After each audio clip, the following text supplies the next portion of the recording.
sesuatu yang kayak bertempur gitu kan, entah itu apa ya, kayak beradu semua, apa ya, kesannya itu kayak semisal orang itu kayak orang tawuran, tapi itu nggak ada wujudnya, cuman gaduh gitu aja.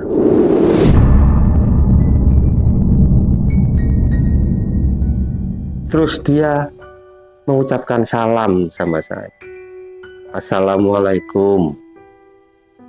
Saya jawab spontan, Waalaikumsalam. Ada apa Angger kesini? Ada keperluan apa? Kata begitu. Saya merasakan sebuah ketenangan, Kak. Kedamaian di hati ini. Saya merasa ini yang kutunggu. Saya merasa begitu, seolah-olah ada yang mengatakan itu ke dalam batin saya itu.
Sobat Ekspedisi Kang Odeng.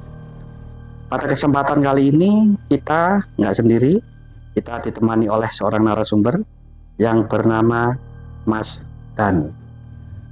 Mas Danu ini asli Surabaya, sobat. Nggak sengaja waktu kita ada kegiatan di Surabaya, Mas Danu ini WA saya, dan tim kita juga ditunggulah ya, disuruh mampir ke rumah beliau. Karena Mas Danu ini dulu pernah ke rumah saya juga, tapi kita cuma tahu datanya, tapi kita nggak pernah ke rumah beliau ini. Kalau nggak salah waktu Mas Danu ini ke rumah sebelum puasa ya Mas ya? Puasa kurang 20 hari. Iya ya, waktu itu sebelum puasa kurang 20 apa 15 hari itu. Iya. Ingat saya itu pas sumpek itu kan, makanya butuh ini apa untuk bayar utang gitu. Kalau sebelum puasa itu kan orang-orang pada nagih semua untuk modal kan. Ya kita nggak sengaja Mas ya. Iya. Waktu kita momen juga di Surabaya, panjenengan pas WA kita, iya, kita jadi bisa mampir ke rumah panjenengan. Nggak tahu kok tiba-tiba saya teringat sama jenengan, jadi iseng aja sebenarnya saya WA, nggak tahu kalau jenengan itu di Surabaya. Akhirnya, loh kok pas di Surabaya? Ya ini wajib mampir. Siap. Hari ini kita tahu rumahnya Mas Danu. Kalau nggak gini kita kan nggak tahu. Ya beginilah tubuh kami. Tapi kok kelihatannya nganu Mas ya, tokonya besar juga ya. Alhamdulillah Kang Odeng, ini ya berkat perjalanan ya, sudah menempuh suka duka yang panjang ya. Siap. Sekarang udah jam berapa ini Mas? Jam tengah 10 ya. Sudah ditutup tokonya. Ini sobat, dulu kita pernah juga bantu Mas Danu ya. Waktu ritual itu kita juga nggak tahu hasilnya gimana, karena Mas Danu itu juga nggak pernah ngasih kabar itu. Hasilnya juga kita nggak tahu. Waktu kita habis nyantar kita pulang, terus Mas Danu juga nggak pernah sampai sekarang ngasih kabar hasilnya gimana. Ngapunten Kang Odeng, bukannya lupa saya, tapi semenjak dari waktu itu saya kembali ke Surabaya dan ya alhamdulillah terus usaha itu lancar. Jadi akhirnya sibuk terus malah. Ya kayak gini kalau nggak ditutup tetap aja ada yang datang. Saya nggak, istirahatnya kurang nanti. Siap, siap.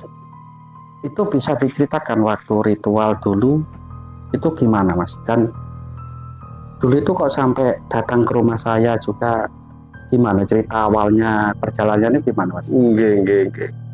Jadi awalnya itu begini Kang Odeng. Ya namanya orang sumpek ya. Saya berusaha cari hiburan. Iseng-iseng lihat di media sosial ya, Facebook, Instagram, terus di YouTube loh. Ternyata ada channelnya Kang Odeng itu, ya nggak sengaja saya kayak ada yang nonton gitu loh, lihat channel itu. Biasanya saya lihat YouTube itu paling seperempat bosen wis tinggal. Nggak tahu itu kok sampai tutup gitu akhirnya, sampai selesai. Dan dari situlah saya punya apa kerentek hati itu mau ke Kang Odeng. Akhirnya niat saya, niat wah ini harus ke sana ini. Ya namanya orang ikhtiar ya kan. Soalnya saya ini juga sudah kemana-mana ikhtiar Kang. Kan begini Kang, usaha saya itu dulunya boleh dikatakan jaya lah saya dulu. Omset saya juga lumayan dulu itu. Tapi semenjak online shop itu bermunculan, ya mau awalnya nggak sadar saya ini kalau digerus sama pedagang-pedagang online shop itu kan nggak kelihatan jualannya, tapi ternyata dia cukup menyerap pembeli. Dan saya ini nggak tahu, nggak sadar kok berdagang ini lambat laun tambah sepi, tambah sepi, tambah sepi. Sedangkan utang sudah banyak. yang utang ya nggak mau tahu, tetap harus dibayar kan gitu. Ya beruntung juga kalau utang-utang sama yang teman-teman itu mereka masih luas. Tapi kalau bank kan nggak bisa Kak. Bank itu sudah waktunya bayar, bayar. Nggak bisa ditempo apa gimana ya. Ya bisa, cuman ada konsekuensi lain lah. Mas Danu ini yang dijual apa aja tadi?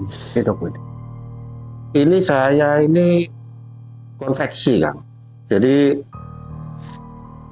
macam-macam ya, mulai baju anak-anak, baju dewasa, ya pokok yang berbau konveksi lah saya sediakan di sini. Tahu sendiri kan konveksi itu kan modalnya gede. Kalau mau dibilang untungnya gede juga enggak sih. Tapi kalau kuantitinya banyak, ya tetap aja banyak kan. Karena modalnya kan juga banyak yang utang gitu. Kok bisa Mas ya? Kan toko apa bisa diutang itu? Kalau kami sebenarnya nggak memberikan utang, tapi begini Kang, orang itu kalau contoh mau beli secara grosir ya, dia itu sudah terlanjur baik, kenal sudah tahunan gitu. Mau nggak mau kalau dia minta utang kami nggak bisa menolak, tetap kami kasih utang kan begitu. Berarti melayani grosir juga ya? Grosir dan sama ecer. grosir. Sebenarnya banyakan grosir ya Kang daripada ecer. Terus setelah ritual itu gimana hasilnya Mas? Kalau setelah ritual itu alhamdulillah apa ya, perkembangannya itu signifikan lah. Artinya perasa banget. Penjualan itu tiba-tiba laris, mau jual ini itu tetap orang itu nggak nolak gitu, tetap jalan. Bahkan kayak gini jam segini ini kalau nggak dipaksa tutup ya tetap aja ada orang masuk. Ini per hari sampai berapa omset, Mas? Kalau hari-hari biasa gini ya, untuk ecer ya kan karena kami bedakan ini antara grosir sama ecer ini pendapatannya nanti masuk sendiri-sendiri. Kalau ecernya paling sekitar sebangsa 5 juta, 10 juta gitu. Grosirnya lumayan, grosirnya. Cuman kan untungnya grosir itu nggak banyak. Kalau grosirnya mungkin ya bisa hari-hari biasa ini nyampe 50, 60 gitu. Per hari 60 juta? Iya. Uang muter Kang. Artinya nggak full untungnya bukan ya. Ini pokok lah ya. Omset ya, omset. Belum margin. Tapi dulu sebelum ritual sehari dapat berapa, Mas? Dulu itu aduh ada pengunjung 2 aja kadang nggak beli. Sepi Kang dulu Kang. Jadi kadang sehari itu lo nggak dapat uang. Kayak karyawan tetap ya. Tetap karyawan tetap bayar, nggak mungkin enggak itu. Terus nggak bisa diutang gitu. Terus boleh diceritakan, Mas, dari awal waktu itu kita berjalan lah, Mas? Iya. Jadi begini, waktu itu kan saya terus nekat datang ke rumah Kang Odek. Nekat ke sana, sampai sana ketemu jenengan itu, terus jenengan sarankan macam-macam ya. Cuman kan karena begini Kang. Dulu saya nggak pernah nyarankan loh, Mas, ya, nggak pernah ngajak, nggak. Bukan, artinya begini. Nggak pernah. Jenengan itu menyarankan hal-hal yang baik ke saya. Karena saya ini kan bercerita dulu ke jenengan, akhirnya jenengan itu berasumsi saya itu mau cari pesugihan secara brutal, kan begitu. Padahal saya dari rumah itu berniat memang untuk sekedar untuk cari apa ya, penglaris tapi dengan cara yang bersih, artinya dengan jalur putih gitu kan, artinya begitu. Nah kebetulan banget jenengan itu kan langsung menyarankan saya hal-hal yang baik, artinya jangan sampai terjerumus hal-hal yang nggak benar kan begitu. Jenengan kan bilang gitu tuh dulu ke saya.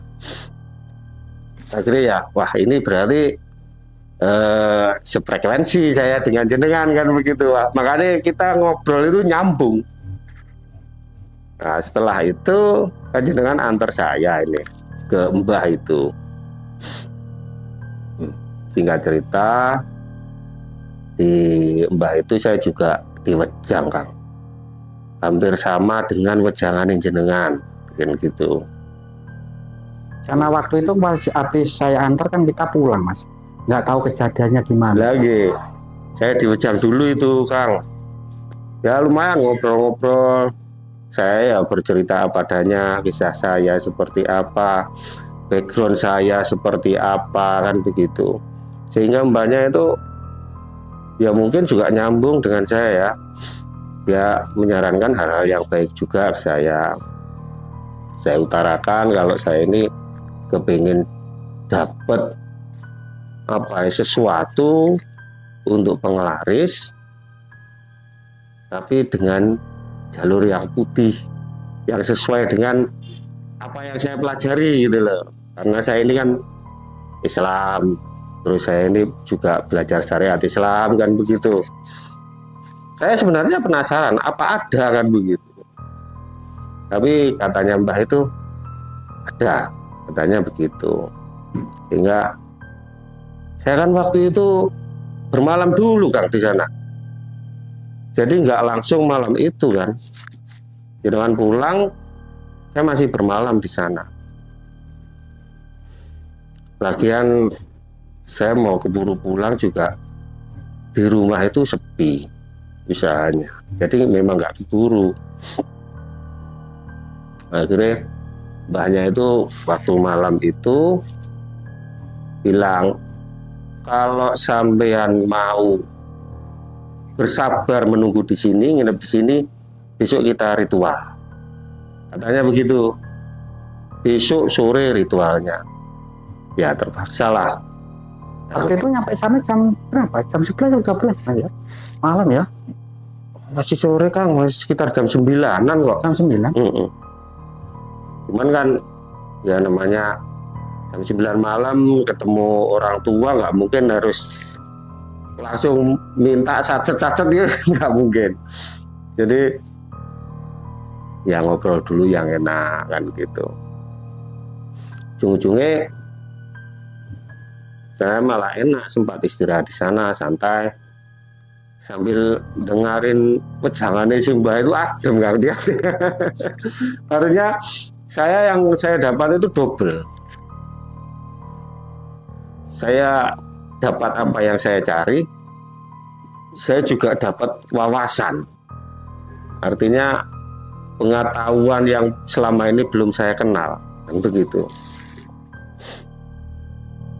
Singkat cerita ya, jam 4 itu berangkatlah. Ternyata tempat yang dimaksud Mbah itu untuk ritual gak jauh dari rumahnya si Mbah. Ya, jenengan tahu sendirilah tempatnya di mana. Tapi kan saya ini diberi wasiat, nggak boleh ditunjukkan di mana tempatnya.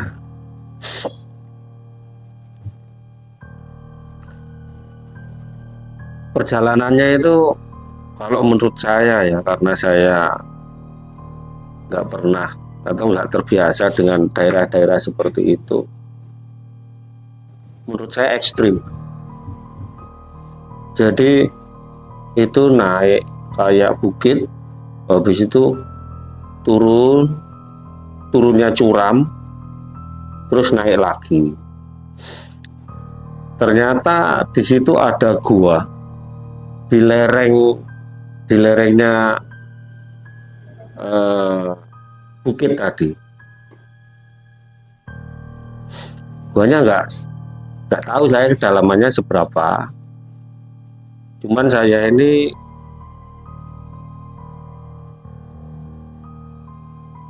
ditempatkan nggak terlalu dalam, ya sekitar 2 meter lah dari mulut gua, nggak terlalu dalam.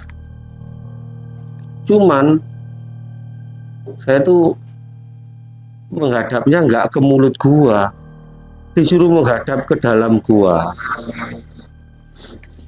Hasil di situ itu gelap sekali Kak. Dan saat si Mbah itu menyiapkan sesaji, saya itu jongkok di sebelahnya Mbah. Saya dengerin, ya bahasanya campur-campur kan. Jadi nggak seberapa paham saya. Ada bahasa Jawa, ada bahasa Jawa yang nggak saya kenal, yang maksudnya yang nggak saya mengerti. Ada bahasa Arab, jadi macam-macam bahasanya. Cuman yang saya pahami maksudnya itu dia minta izin sama yang bau rekso tempat itu pertama, kedua dia minta tolong sama segala jenis makhluk yang ada di sana, terus sampai dia juga minta tolong sama wali-wali juga. Intinya dia minta tolong untuk membantu saya kepada siapa saja yang mau menolong gitu. Setelah siap semua, Mbah itu mau pergi dan berpesan ke saya. Pesannya begini Kak. Nanti kalau sampean didatangi sama siapa saja, artinya yang mau menolong sampean, yang menawarkan pertolongan, itu jangan langsung mau. Sampean pilih dulu yang sesuai dengan isi hati ini sampean. Kalau nggak sesuai, jangan ditolak secara kasar, tolaklah yang sopan gitu, intinya begitu Kak. Terus si Mbah itu juga berpesan lagi, nanti kalau terjadi apa-apa kamu nggak usah takut, nggak usah lari sampai kamu ketemu apa yang kamu inginkan di situ. Kamu tungguin saja. Saya nggak jauh dari sini, katanya Mbah itu bilang. Jadi saya itu sebenarnya takut karena tempatnya serem Kak situ. Cuman agak tenang karena Mbah sudah bilang begitu. Dia nggak jauh dari sini.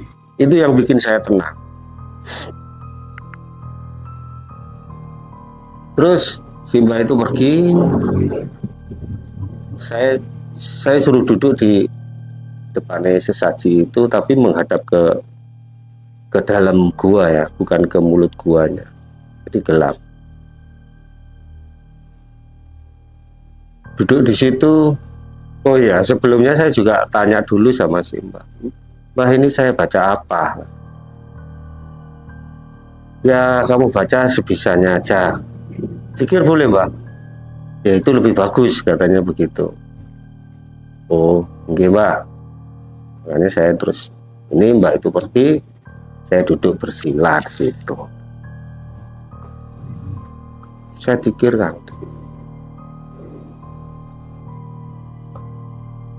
karena tempatnya serem, terus posisi gelap, cuman ada cahaya itu dari si baranya dupa itu, ya menurut saya bukan cahaya itu ya, itu cuman kelip-kelip aja, itu gelap banget. Akhirnya perasaan saya ini merasa lama sekali, namanya juga menunggu, artinya janjiannya kan nggak ada, cuman suruh menunggu, artinya terasa lama. Saya duduk itu sampai kakiku itu nggak kerasa, artinya apa ya, kesemutan sampai nggak kerasa itu, saking lamanya. Saya lihat jam itu ternyata paling sekitar 1,5 jam saya duduk. Perasaan sudah kayak lama sekali. Terus setelah 1,5 jam itu kan, tiba-tiba dinding-dinding gua itu bergetar. Batu-batu itu jatuh kan, jatuh dar gitu, namanya juga di dalam gua kan bergema. Akhirnya saya sudah hampir lari itu kan. Yang saya takutkan itu guanya runtuh. Tapi ternyata setelah saya mau berdiri, itu muncul sinar kecil. Di pandangan mata saya itu muncul sinar kecil. Saya perhatikan, tiba-tiba langsung membesar, akhirnya jadi terang semua. Saat sudah terang semua itulah muncul sesosok wanita yang cantik sekali. Cuman dari dada ke atas itu sampai kepala dia wujud manusia, wanita cantik. Dari dada ke bawah itu bentuknya ular besar.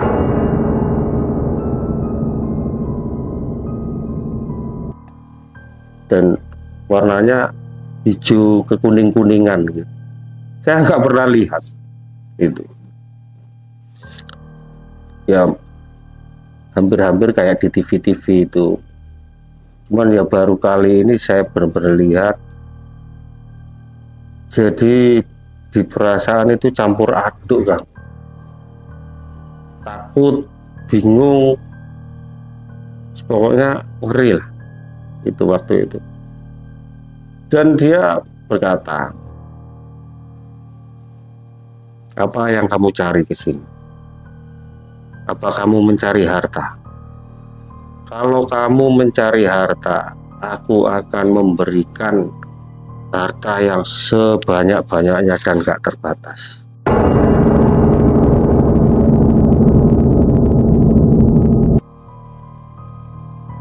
Cuman ada syaratnya. Syaratnya aku akan mengambil inti sari mudamu. Saya waktu itu perasaannya campur aduk, jadi gak bisa menjawab. Mulut itu kayak bisu, saya nggak bisa berkata apa-apa. Akhirnya dia mengulang perkataannya itu.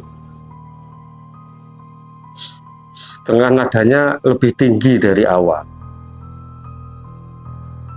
Apa kamu mendengarku? Katanya begitu. Kamu mencari apa di sini? Apa kamu kepingin kekayaan, kepingin harta yang luar biasa? Aku bisa memberikan harta yang gak akan habis dan tak terbatas, akan kuberikan. Tapi syaratnya aku akan mengambil intisari mudamu. Saat pertanyaan yang kedua itu saya berusaha menjawab. Dengan sekuat tenaga saya berusaha ngomong, berkata-kata itu susah. Akhirnya saya menjawab. Sambil terbata-bata saya menjawab. Mohon maaf, Ratu. Saya belum menginginkan ini.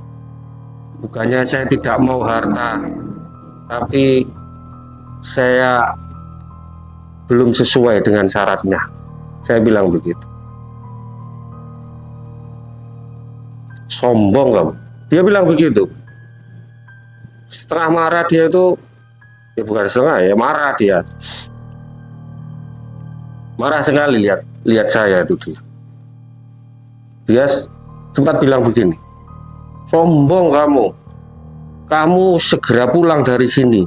Kalau nggak pulang dari sini selang 1 jam, mati kamu. Siapa nggak takut kamu? Jadi saya itu perasaan, aduh, salah langkah saya ini ke sini. Saya langsung begitu. Saya ini tersesat pikiran saya. Saya langsung pikiran saya itu campur aduk gak karuan.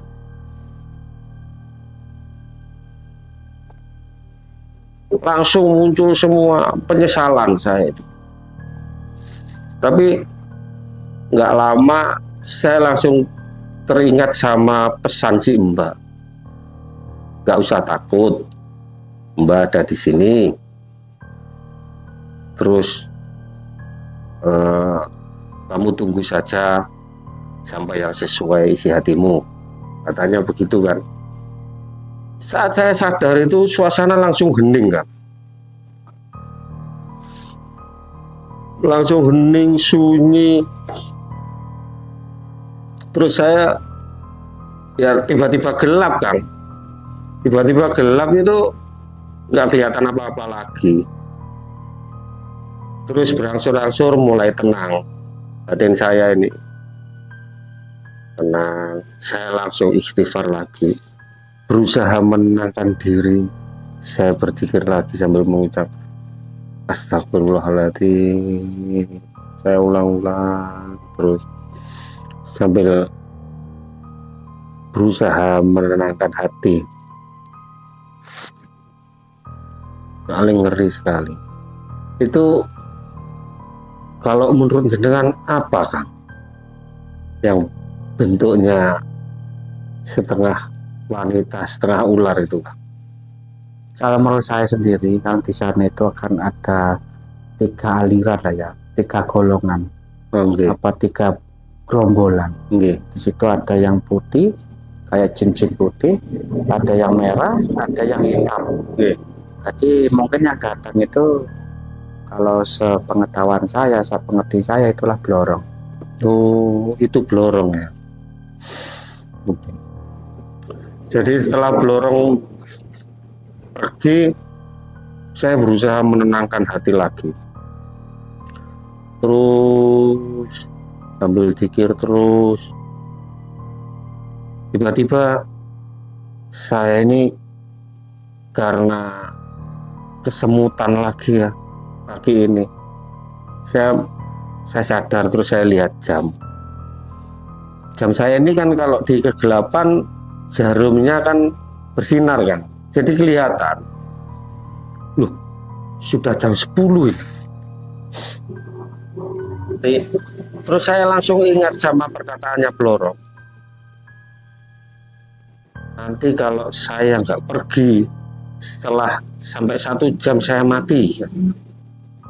Saya sudah bingung itu Kak, dilema. Saya itu sudah berdiri itu, saking punya kekhawatiran lagi berdiri, tapi dalam hati itu seolah-olah berkata, duduk lagi, jangan pergi. Seolah-olah ada ini ya, apa, hatiku itu menuntun seperti itu. Akhirnya duduk lagi. Setelah duduk lagi, karena saya ini kan menghadapnya ke dalam gua, bukan ke mulut gua. Jadi dari dalam gua itu saya merasakan ada sesuatu yang kayak bertempur gitu kan, entah itu apa ya, kayak beradu semua. Apa ya kesannya itu kayak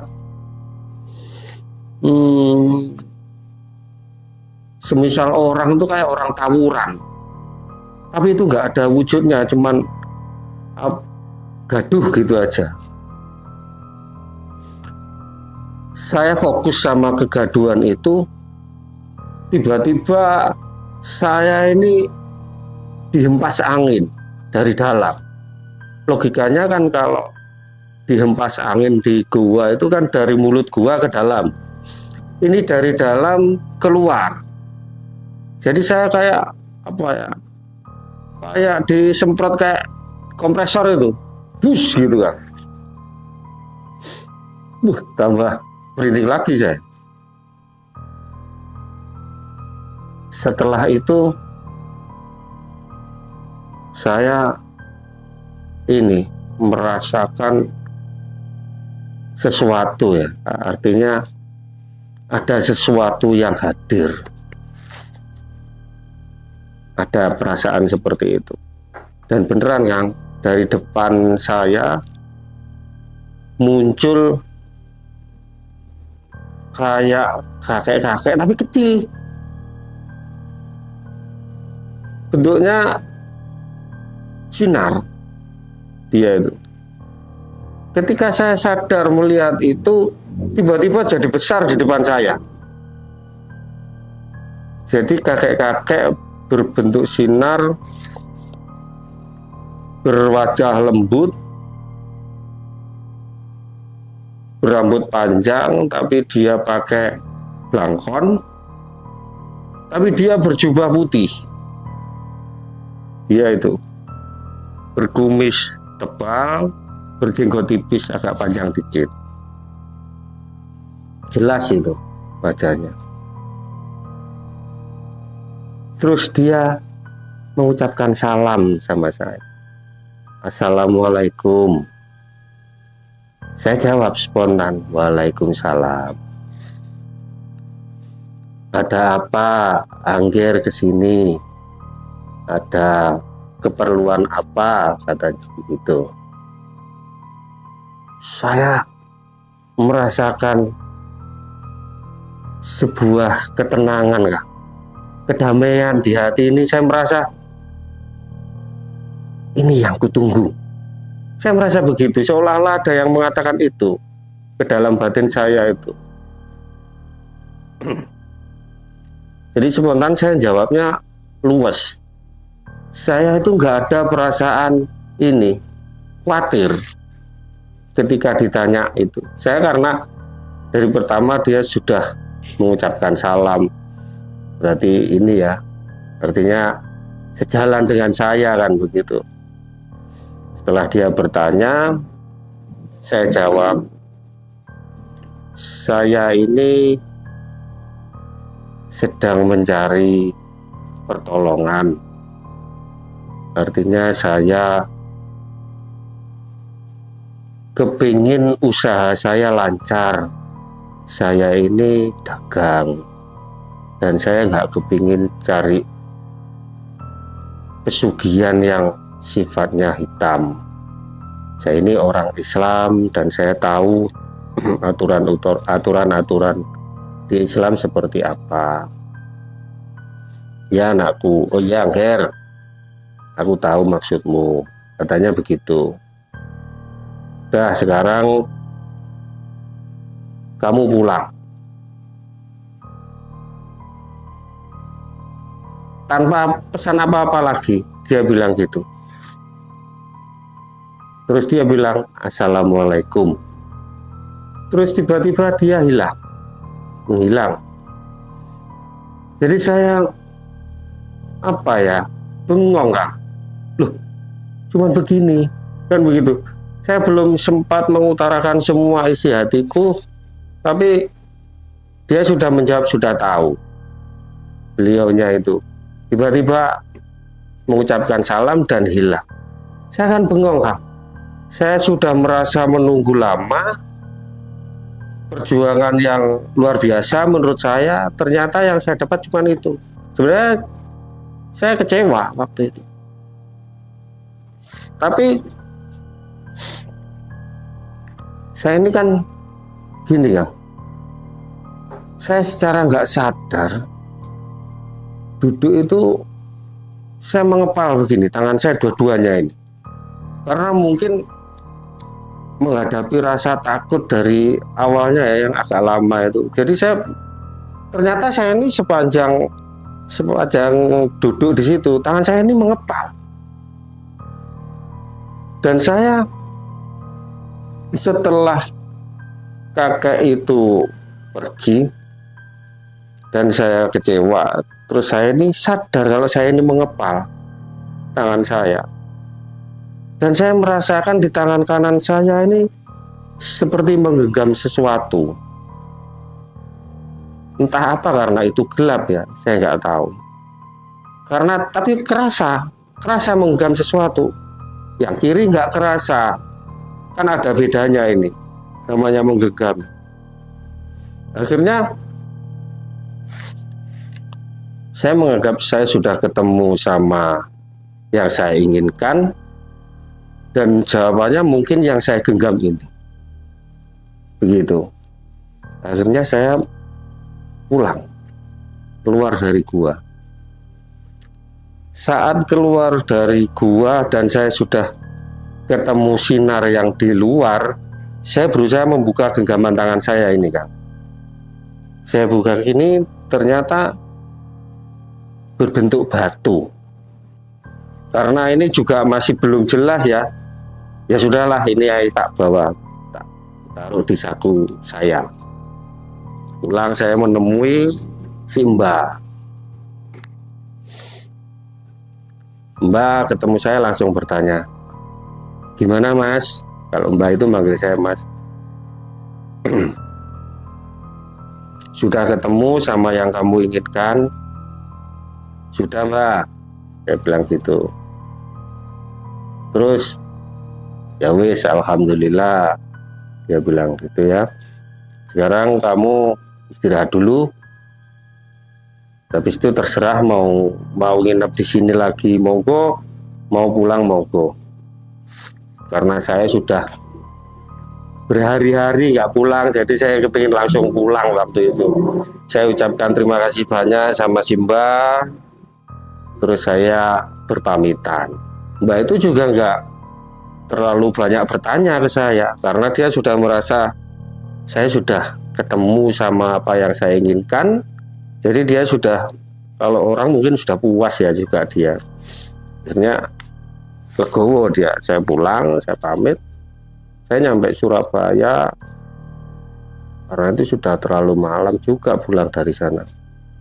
Saya nyampe Surabaya itu hampir siang, sudah benar-benar apa ya, kelelahan saya.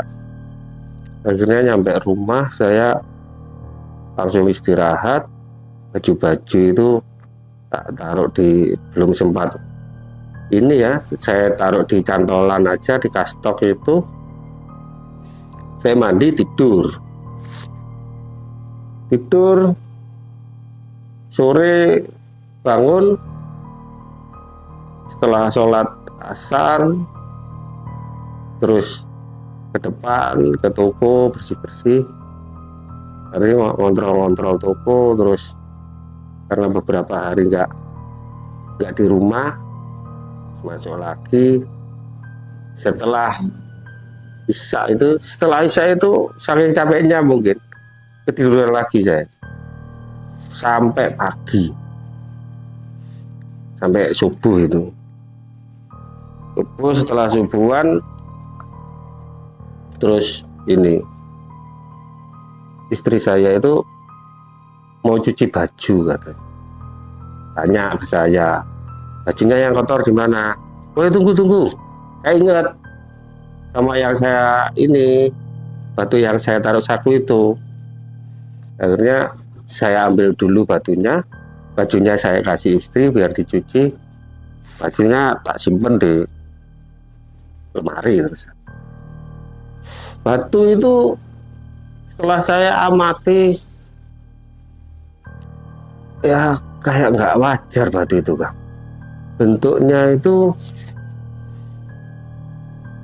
oval tapi kayak apa ya, kayak gaman tapi oval ya. Terus hitam pekat warnanya, walaupun kecil digenggam itu kerasa antep gitu, Kang. Berarti itu kelihatan kalau barang ini barang berbobot ya, artinya punya kualitas barang. Akhirnya ya itulah saya sadar, oh ya mungkin ini pemberiannya batu ini. Tapi saya kan nggak tahu maksud dan tujuannya batu ini apa. Jadi batu itu terus tak taruh di lemari, di lacinya lemari itu saya simpen di situ. Terus siangnya juga berjalan aktivitas kayak biasanya. Setelah itu sambil tak renungi peristiwa-peristiwa yang di saat ritual itu apa saja yang terjadi, saya juga keheran-heranan kadang. Ternyata ada. Terus karena ingat sama peristiwa-peristiwa itu, jadi saya penasaran lagi sama batu ini. Setelah saya periksa batu itu, setiap saya pegang batu ini, ingatan saya semakin jelas sama ritual-ritual itu. Tak taruh.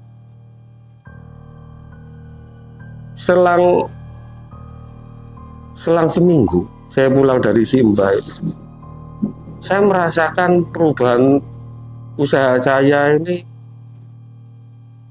signifikan, kan? Artinya penjualannya meningkat.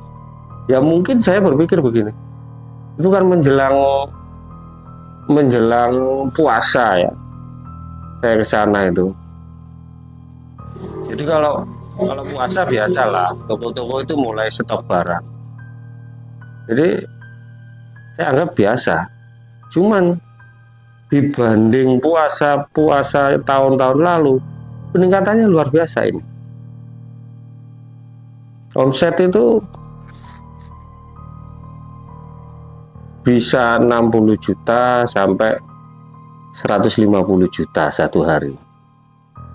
Terus semakin mendekati Lebaran semakin naik terus, sampai puncaknya itu di H-1 itu sempat dapat kurang lebih 300 juta dalam satu hari. Artinya itu omset ya, bukan ini.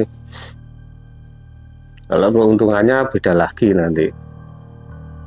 Nah, setelah itu Lebaran ya libur kan, Lebaran libur ya. Jadi alhamdulillah ada perubahan ya, mungkin saya merubah mindset saya sehingga rezeki itu jadi lebih lancar kan begitu.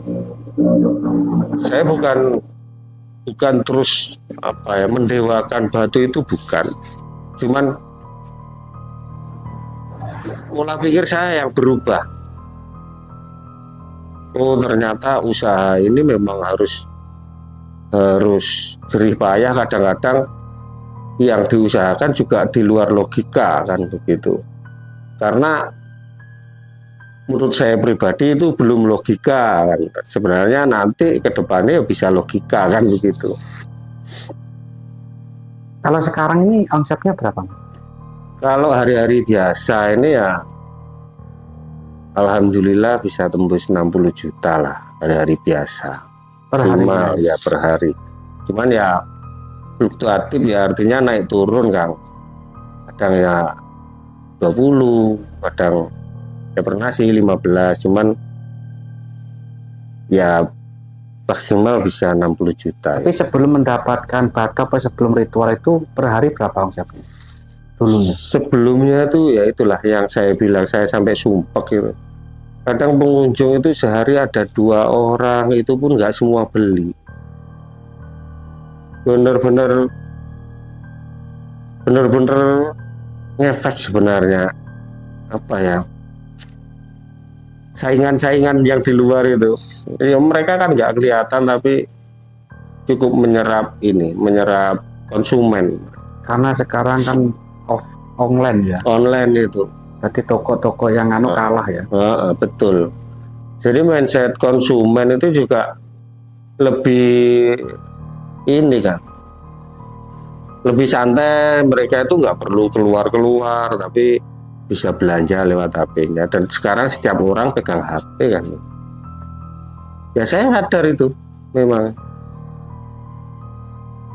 Cuman ya kami ini belum mampu bersaing di dunia itu kan.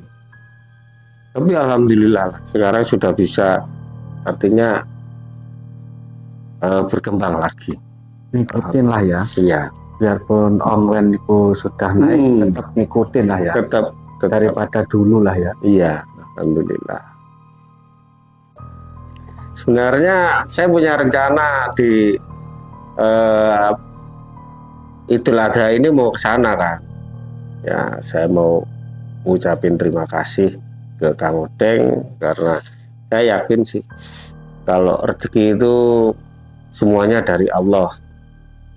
Cuman dengan lantaran siapa-siapa lah. Kebetulan saya ini dengan lantaran Kang Odeng dikenalkan sama Mbak itu. Kan saya dulu sempat tanya sama Kang Odeng, karena saya ini juga lulusan pesantren Kang. Jadi saya berusaha sesuai akidah Islam ya.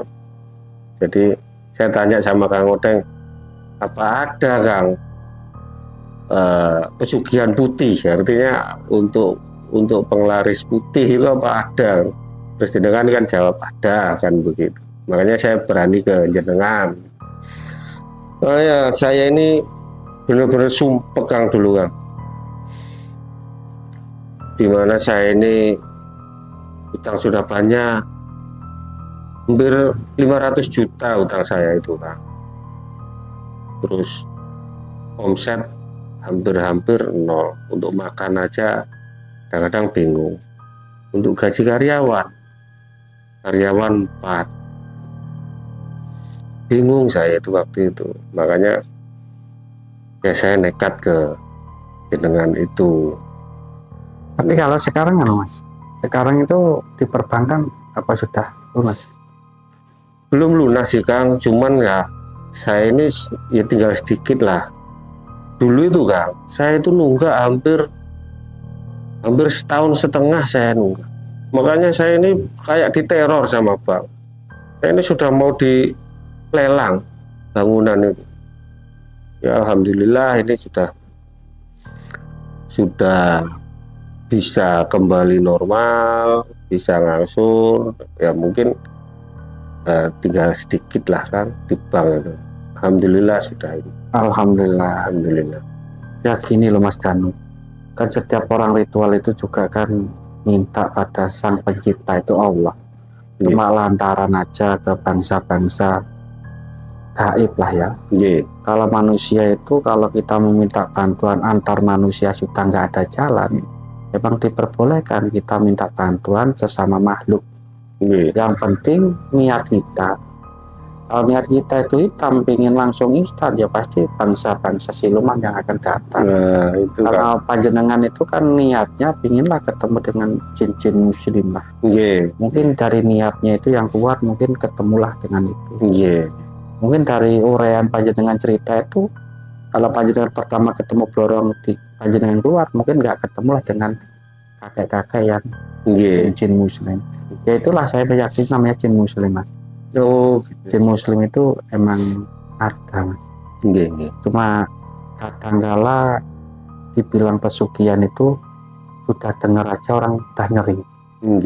Pesugihan berarti pikirannya orang setiap ada pesugihan apa ritual pesugihan di situ diadakan tumbal. Artinya orang itu apa ya? Nyeri. Bahasa Jawanya digebiak uya. Iya, sebetulnya disamaratakan. Sebetulnya di dunia pesugihan itu tumbal itu saya tuh tidak percaya sampai sekarang. Tapi kalau perjanjian itu memang ada Mas.